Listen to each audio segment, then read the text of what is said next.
Walter Ceballos, ¿cómo andás? Bien, muy bien, buen día, gracias por la invitación. Hacete peronista, Walter. No.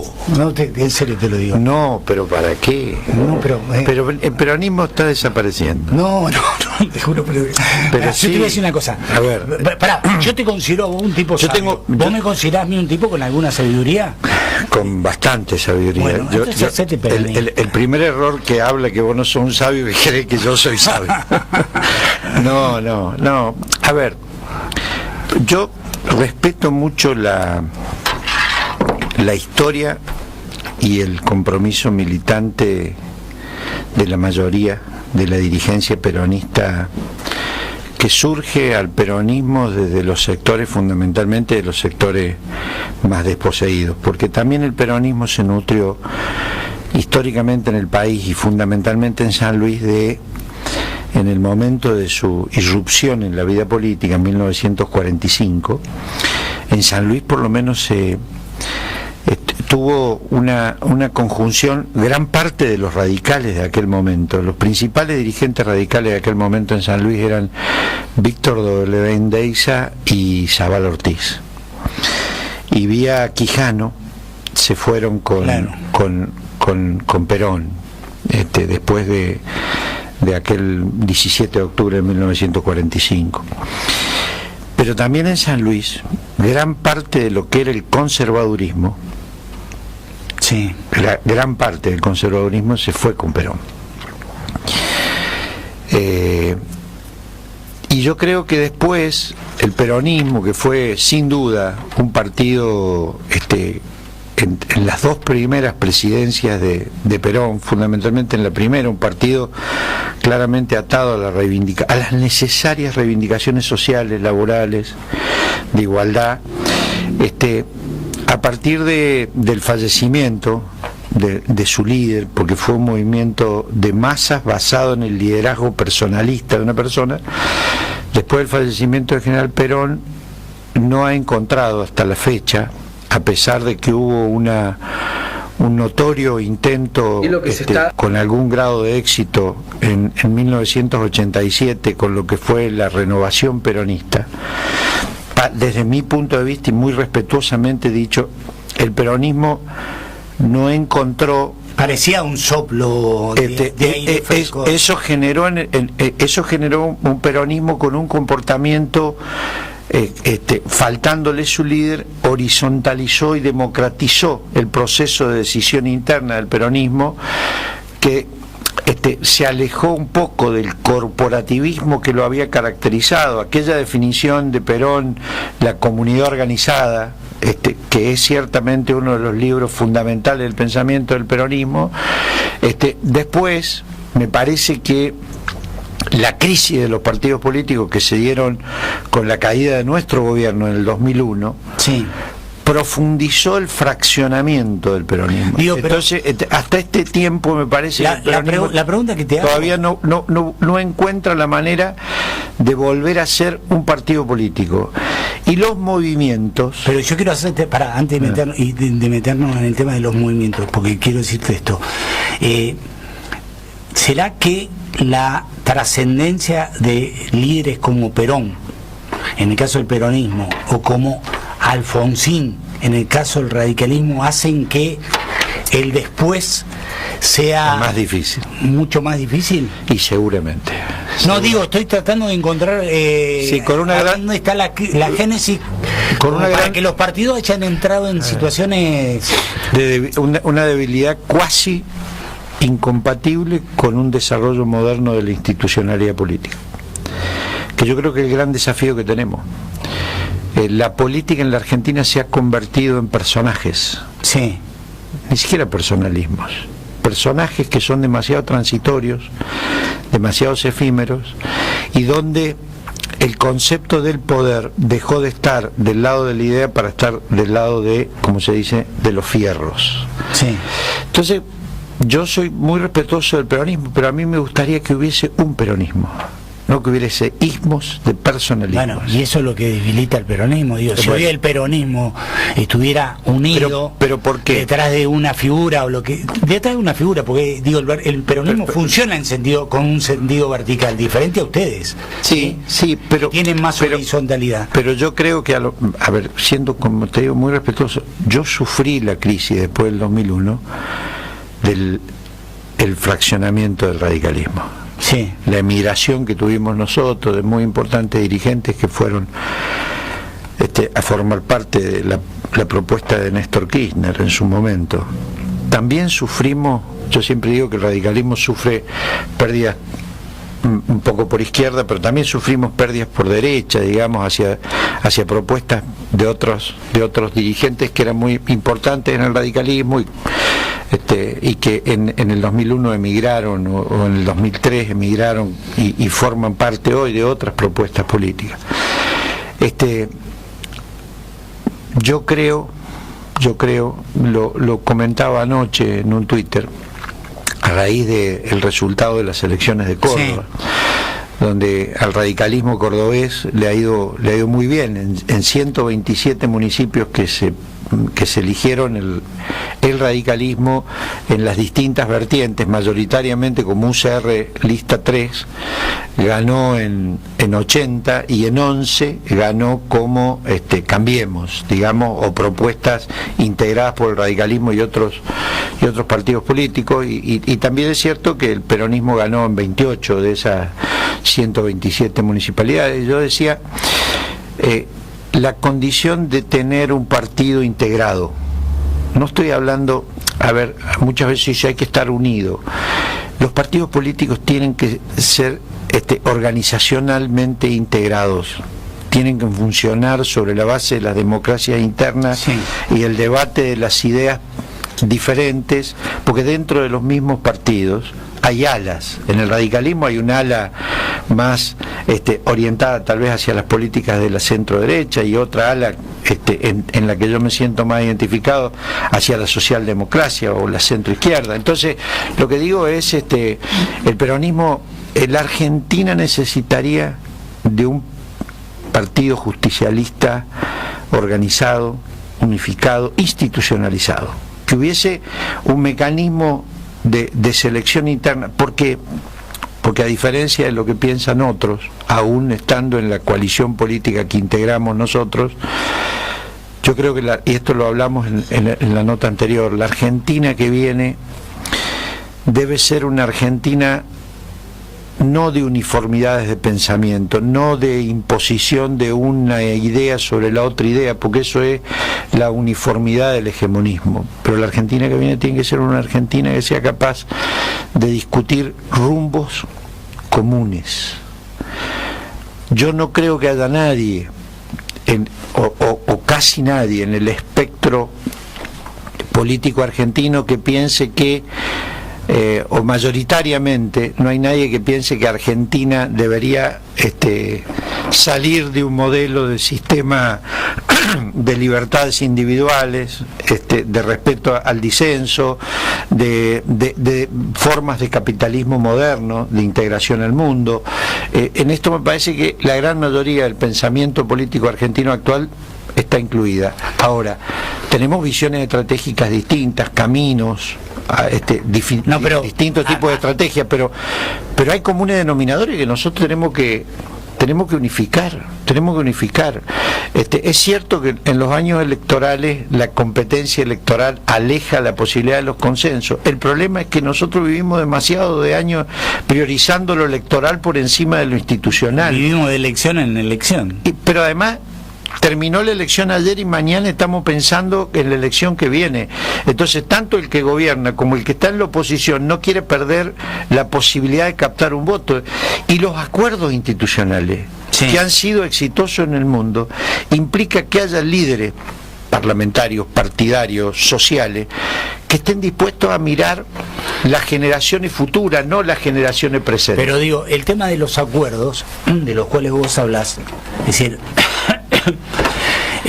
los resultados de alguna manera lo que van mostrando, vos mismo hacías referencia a Córdoba, es que cuando los acuerdos se transforman en una herramienta electoral exitosa, pero que después eso no se traslada a acciones concretas, terminan generando una diáspora que es casi insolayable. Ayer el radicalismo gana, pero gana solo.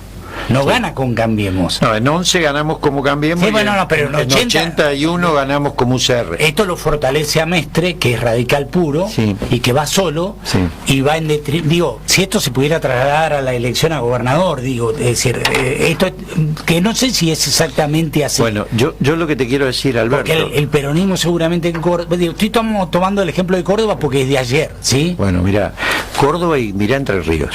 Sí, también. El frente que salió primero en Entre Ríos, primero logró Bordet reunificar el peronismo. Claro. Todo el peronismo. Pero además de eso, hay 10 partidos políticos más. Sí. O sea, hoy por hoy estamos discutiendo gobiernos de coaliciones, que pueden tener más el sello de un partido, de otro partido, pero son gobiernos de coaliciones. El gobierno de la provincia de San Luis creo que tiene 13 partidos políticos, sí, dentro de lo que es la coalición oficialista. Entonces, esto complejiza, hace más compleja, no digo, y tal vez más rica el desafío de la política, lo hace más complejo porque la demanda social en una democracia que se va consolidando, pues nosotros ya cumplimos este año 36 años de democracia.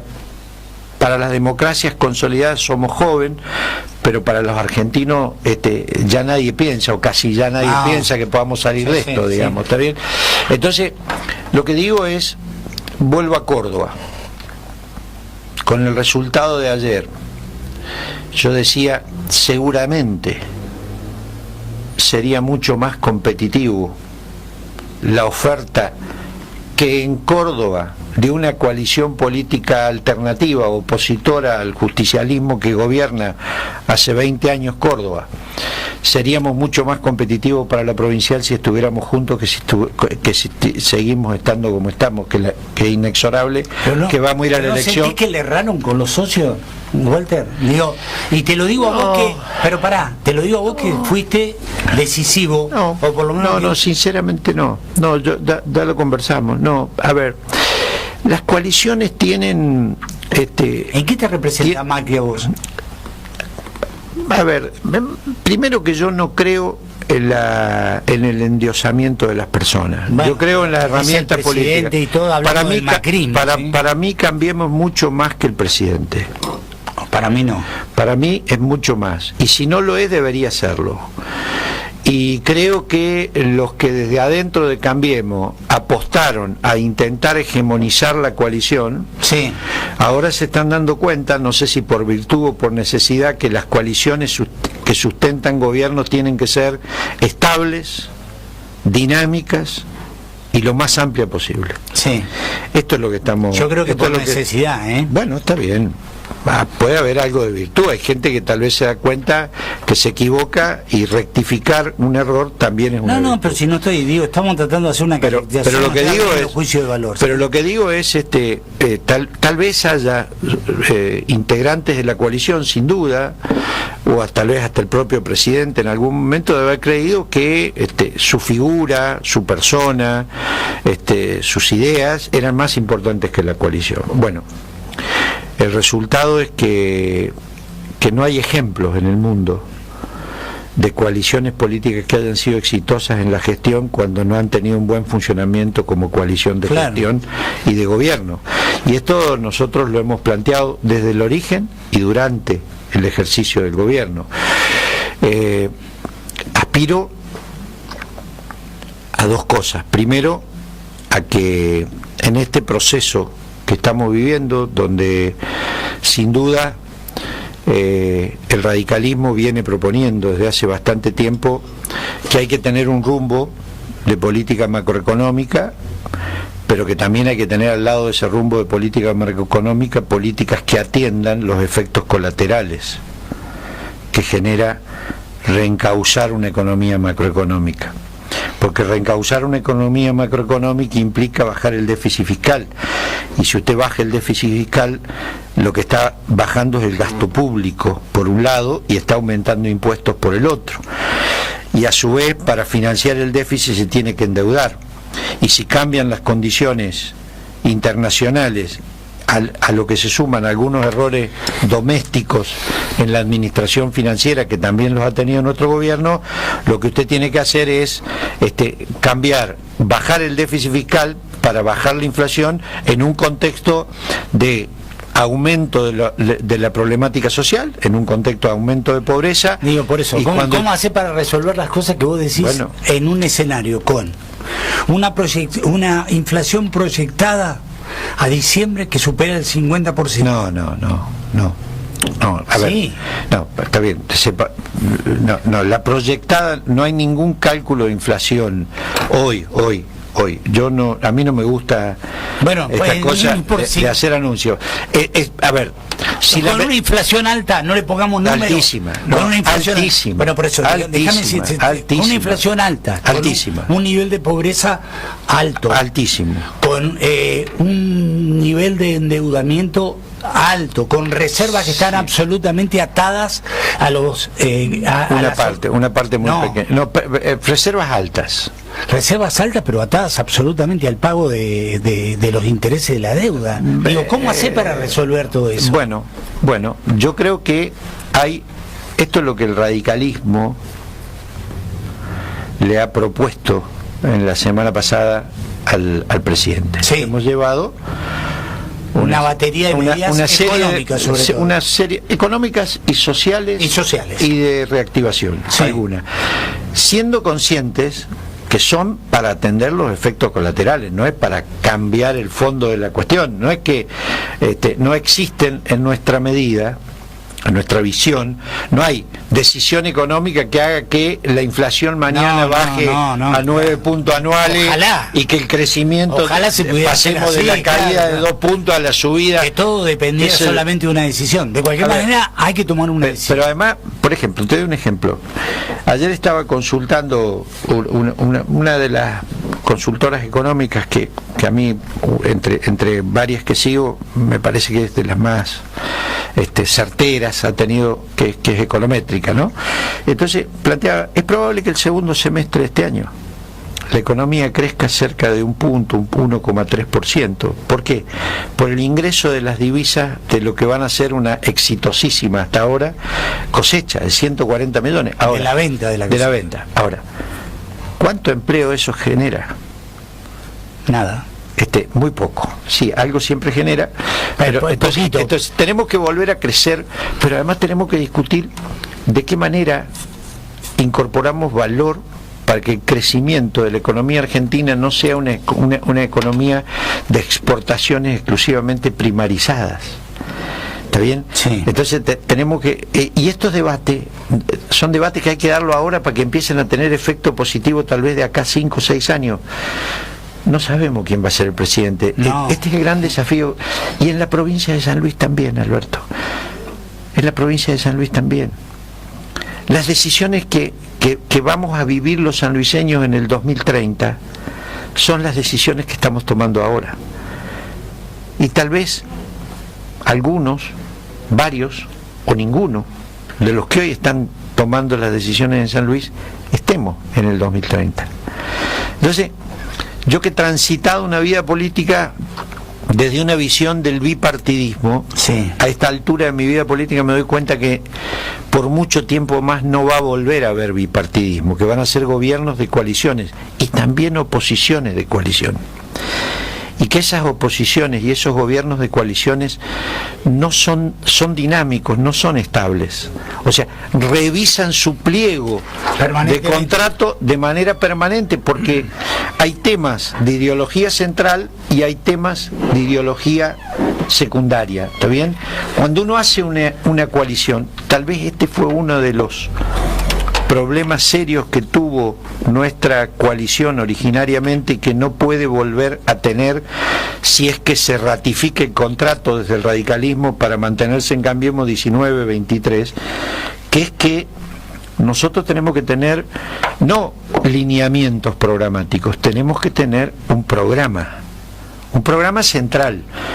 Entonces, quien gobierne en nombre de esa coalición puede moverse adentro de esa cancha, pero no puede hacer lo que le ocurra o lo que le parezca. Bueno, y si tiene que tomar una decisión en el borde o un poquito afuera, antes de salirse tiene que consultar los socios.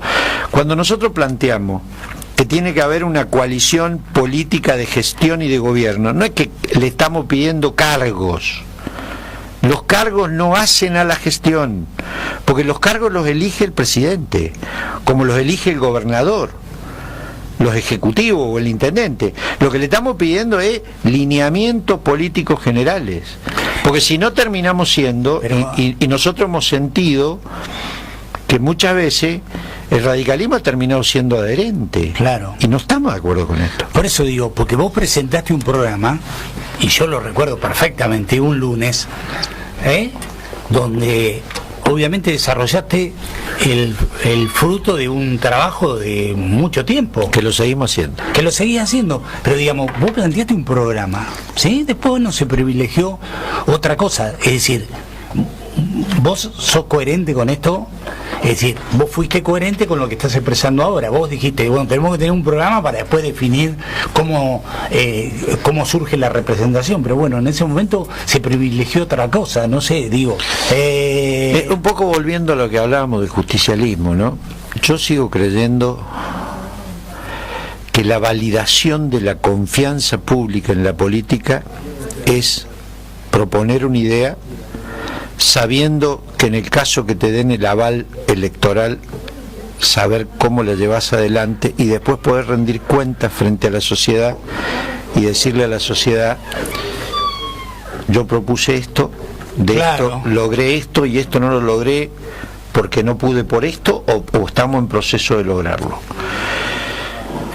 Hoy por hoy el marketing ha reemplazado el pensar, y eso me parece que nos es complejo eso, es muy complejo, porque en esta sociedad de posverdad, de relatividad, de instantaneidad, o sea que se vive el instante de la cosa, la teoría del Estado, yo no conozco a nadie que haya hablado de la teoría del Estado. Es dinámica, de la administración del Estado, la lógica del Estado es dinámica, pero la complejidad de los problemas que tenemos, para mí, amerita de dos cosas: de gestores capacitados para la cosa pública, sí, de consensos básicos institucionales entre los distintos actores políticos de la cosa pública, y en un fuerte acceso y control social a la información pública por parte de los ciudadanos, claro, de manera permanente. Hoy por hoy el desafío de los gobiernos es avanzar cada vez más a la rendición de cuentas en el instantáneo. O sea, si vos gastás la plata pública, tenés que decirle a la gente en qué la gastaste, cómo y por qué. Seguro. Walter, no hemos hablado nunca de este tema porque no hemos impuesto un silencio, pero a lo mejor me parece que hoy es un buen día para hacerlo. Vos los conocés a los dos. ¿Qué opinión tenés? ¿Qué opinión te merece esta diáspora que se ha dado entre Alberto y Adolfo, Adolfo y Alberto? Vos has sido rival de ambos y los conocés desde hace mucho tiempo, ¿sí? Sí, más de Adolfo que de Alberto. Más de Adolfo, sí, porque competiste directamente contra él. Yo no puedo estar en la decisión personal, lo que veo es que no le conviene a la provincia. Es como la división del peronismo no le conviene al país. Claro. Porque yo soy de los que cree que para que le vaya mejor a la provincia, la política tiene que asumir el desafío de ser mejor y de ganarle o de perder frente a los mejores, no de ganarle o perder frente a los peores o los menos peores. Entonces es eso lo que puedo decir. Creo que tienen a mí me parece que Adolfo es un hombre más del hacer y que Alberto es un hombre más del pensar. Pero soy muy respetuoso porque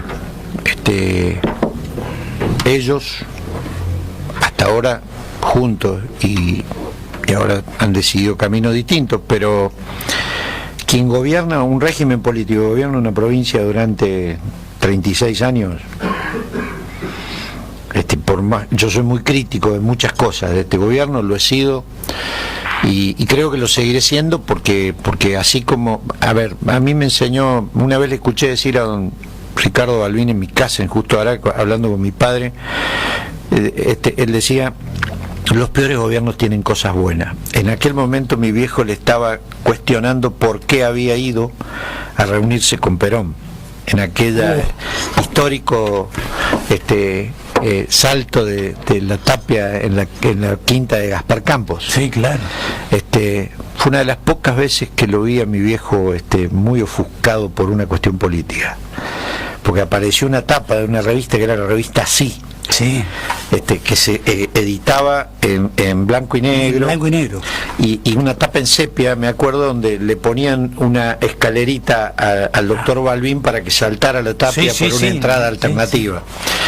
Esto fue en 1973. Y Balbín le contestó a mi padre: mire, Ceballos, los peores gobiernos siempre tienen alguna cosa buena. Y lo peor que nos puede pasar a los argentinos es que no sigamos teniendo gobiernos democráticos. Y ese es un riesgo que está ahí. No se equivocaban, ni Perón ni Balbín. Y no se equivocaban de lo que estaba pasando en la región y en el mundo. Entonces, ¿qué opino? ¿Qué sé yo? Seguro que no le hace bien.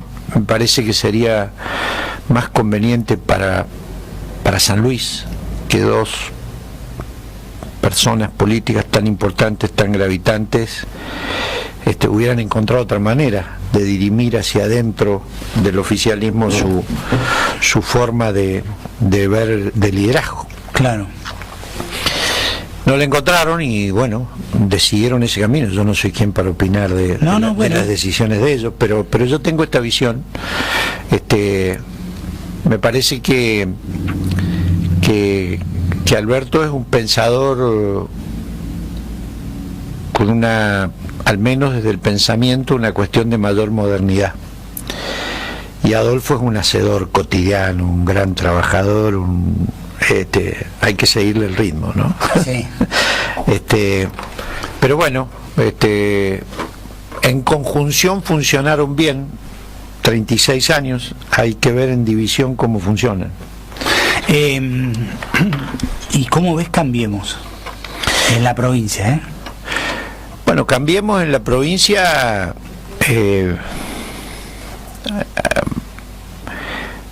ha decidido, por lo menos mi partido, una decisión mayoritaria de integrarse en un frente, que yo coincido en el objetivo de que había que, para competir con un poder tan consolidado como el que nosotros tenemos que enfrentar en la provincia de San Luis, ampliar un frente, me parece que es un buen objetivo.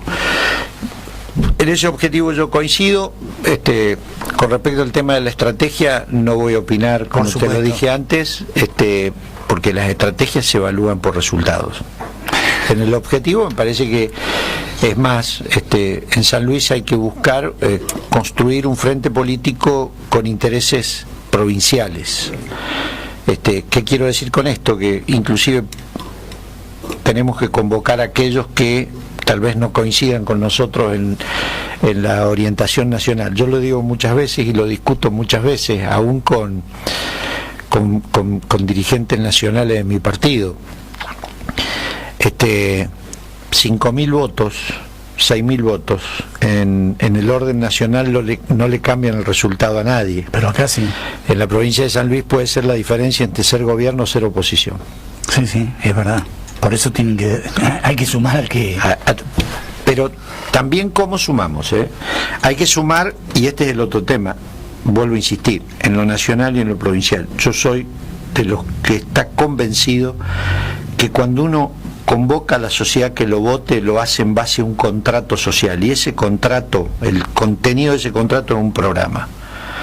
Cuando uno ese programa lo convierte en una herramienta más del marketing político, No, claro. a mí no me gusta. No. Acepto pero que además muchos me dicen que soy antiguo. Bueno, no, pero puede ser. está probado que si vos no tenés un ideario, un programa, después cuando llega el momento de gobernar terminás generando cosas que tienen que ver exclusivamente con la coyuntura y que básicamente son manotazos de ahogado para tratar de resolver situaciones. Es la diferencia de correr carreras a jugar a los autitos chocados. Es verdad, pero es verdad. Digo, seguramente el candidato de Cambiemos va a ser Macri, ¿sí? Que ha tenido... Sí. No sé. Hay mucha posibilidad que lo sea. Hay alguna que no. Hay alguna que no. Algunos creen que debería ser Vidal. Bueno, lo concreto es que el otro día Macri se reunió con Lustó, ¿sí? Uh-huh. ¿Lustó te representa como radical o no? Lustó es un radical nuevo, atípico, es un economista. El mismo día que le presentaron ustedes o los gobernadores que... Sí, el martes. Sí, él almorzó con Lustó. Sí. Se había reunido también antes en la Quinta de Olivo. Bueno, a ver, Lustó es un hombre, un joven político que ha demostrado tener un muy importante nivel de representatividad en la capital federal.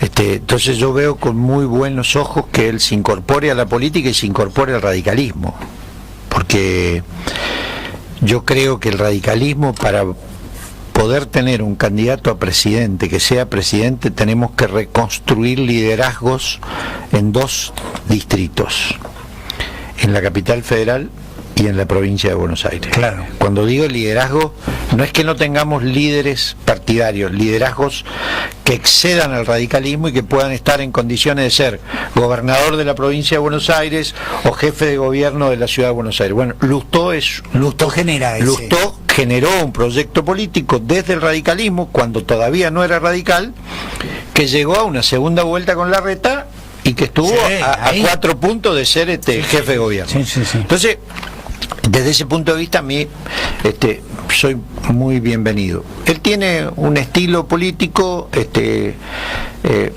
está muy improntado por esta lógica de que estamos viviendo, donde es más importante el candidato y la persona que la institución, en este caso, y el partido, pero esas son cosas también que están en el desafío del resto de la dirigencia del radicalismo, que tenemos que saber adecuarnos a que cuando hay un cuadro político que decide incorporarse al radicalismo, el radicalismo también esté en condiciones de modernizarse lo suficiente en su funcionamiento para no expulsarlo, porque claro, nosotros somos jodidos, ¿no? Sí. Somos, ¿viste? Sí. No nos gusta que... No. Pero bueno, esto es, por ejemplo, otro dirigente que tiene un perfil que a mí me satisface mucho y que todo indicaría que tiene vocación de integrarse al radicalismo, es Alfonso Pratgay. Sí.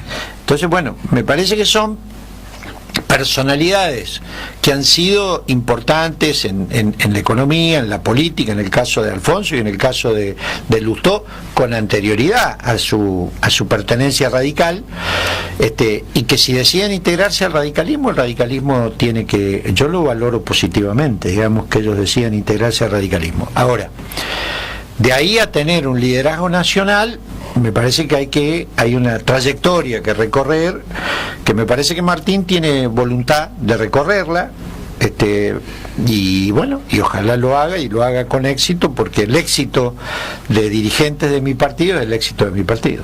Digo, hay que definir, en junio se tienen que definir las candidaturas, y esto va a ser definitivamente lo que va a marcar o va a trazar una raya. Ahí se va a... Sí, antes de definir la candidatura tenemos que definir en qué frente político vamos a estar. Claro, eso es antes, tenés razón. Eso es fines de mayo, la convención del radicalismo. La convención del radicalismo, ¿cuándo es? Y yo creo que va a ser cercano al último fin de semana de mayo, probablemente. Ahí van a decidir qué hacen. ¿Sí? Ahí vamos a decidir si continuamos en Cambiemos y cómo. Sí. ¿Vos qué vas a votar? ¿Por sí o por no? Yo te voy a decir qué es lo que yo creo. Yo creo que hay que continuar en Cambiemos en la medida que los socios de Cambiemos estén dispuestos a acercar el modelo organizacional y político de Cambiemos a lo que piensa el radicalismo. A mí me interesa más Cambiemos que quién sea su candidato. La calidad política de la coalición Cambiemos me interesa más que quién sea su candidato.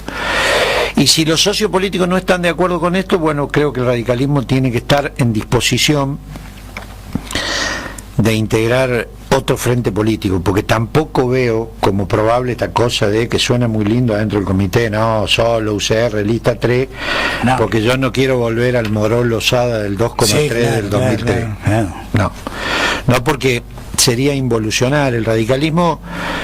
El radicalismo de hoy, así como te dije, nos faltan liderazgos extrapartidarios que desde el radicalismo proyectan a la sociedad en la ciudad de Buenos Aires y en la provincia de Buenos Aires. Hay otras provincias donde sí tenemos liderazgo, Mendoza, Córdoba, lamentablemente con esta división, pero en Córdoba claro. Tenemos liderazgos en provincias como Santa Cruz, tenemos liderazgos en provincias como Catamarca, tenemos liderazgos en provincias como La Rioja. Estoy hablando del radicalismo, y bueno, me parece que esto, hay algunos liderazgos que están más consolidados, hay otros liderazgos que están en desarrollo, digamos.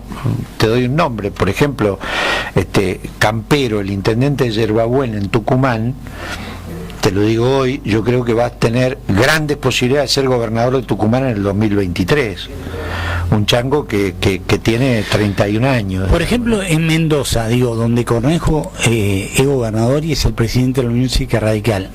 El actual intendente de Mendoza, Rodi Suárez, tiene mucha impronta. Sin embargo, hoy desde la coalición Cambiemos están tratando de impulsar la candidatura de Marchi como sea. ¿El PRO? El PRO. No es la coalición. La coalición somos perdón, todos. la coalición son todos, el PRO. Bueno, me parece bien. No, estoy señalando. Me parece bien. Va a haber el paso en septiembre. ¿Vos crees? Perdón, va a haber paso ahora en junio. Claro.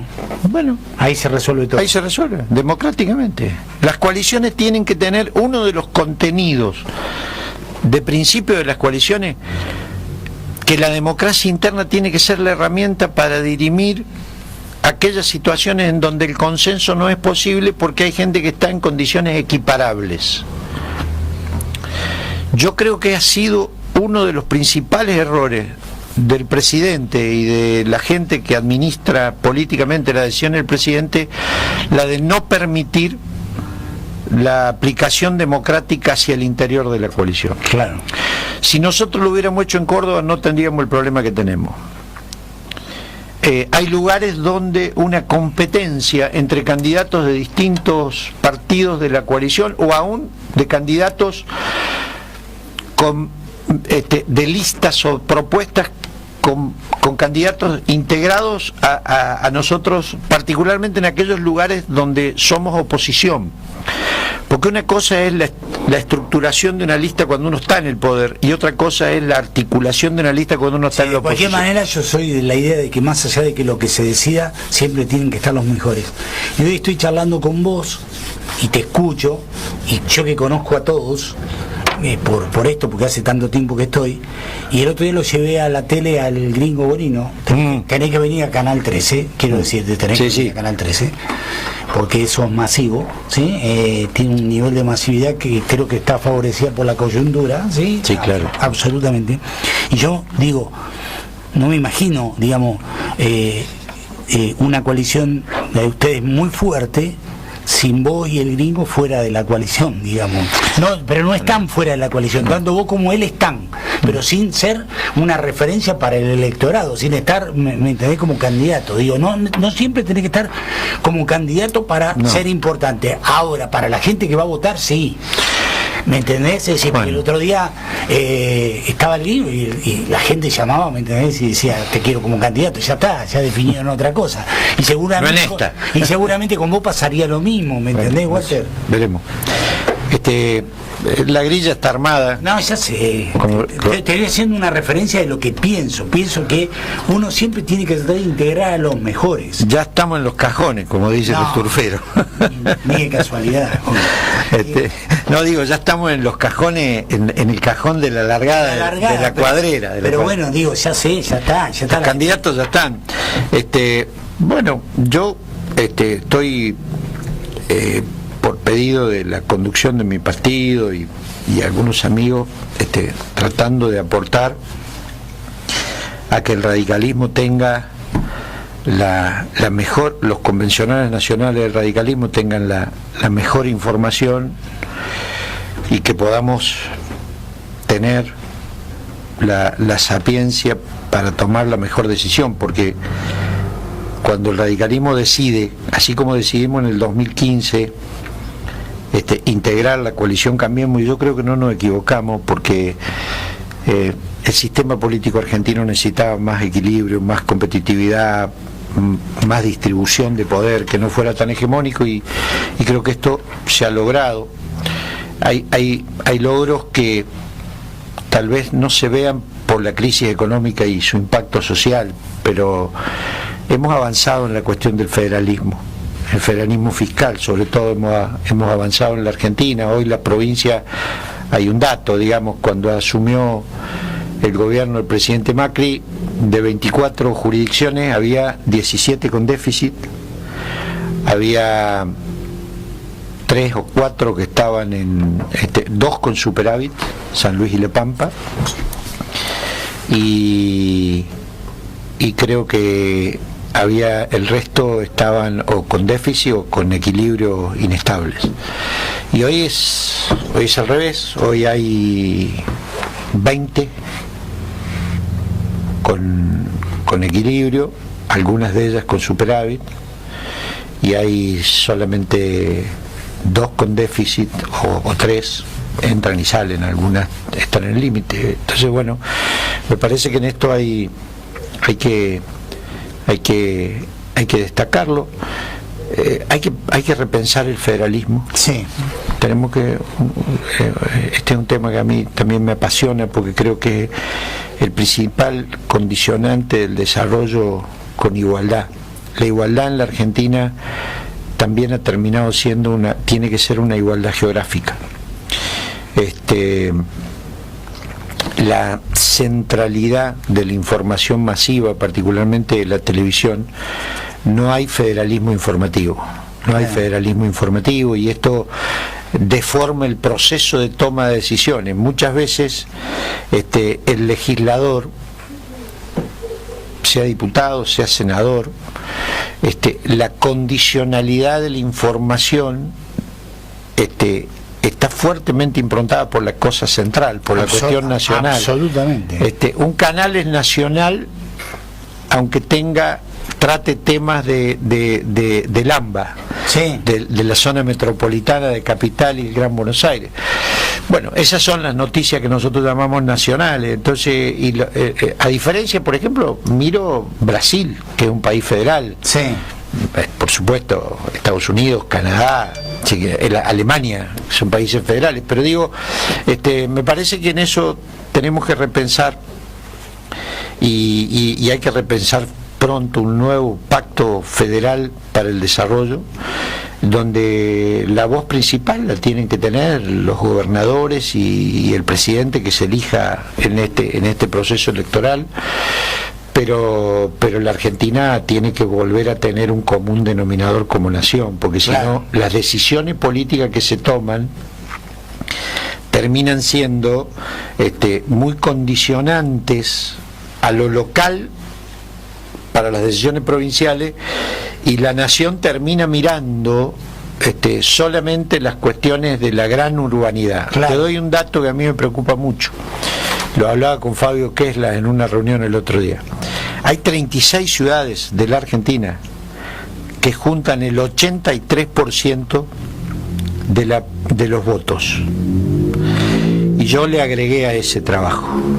36 que juntan el 83% de los votos. Pero el otro 17% de los votos, sí, elige al 55% de los legisladores nacionales. Claro. Ojo Claro. con esto. Claro. Ojo con esto de mirar la política nacional solamente desde la incidencia en lo presidencial. Porque cuando vos mirás solo la incidencia en lo presidencial y no en los legisladores, en el Congreso está la sustentabilidad de tu proyecto político presidencial. Este es un datazo ese, ¿eh? ¿Está? Es un datazo. La sustentabilidad de un gobierno está en la cantidad de bancas que tenga en el Congreso. Y más de la mitad de las bancas que están en el Congreso la eligen el 17% y no el 83% de estas 36 ciudades. Claro. Mira vos, qué buen dato. Gracias, Walter. Te Por agradezco favor. mucho que hayas venido. Gracias a vos. Nos vamos a la pausa, ya volvemos.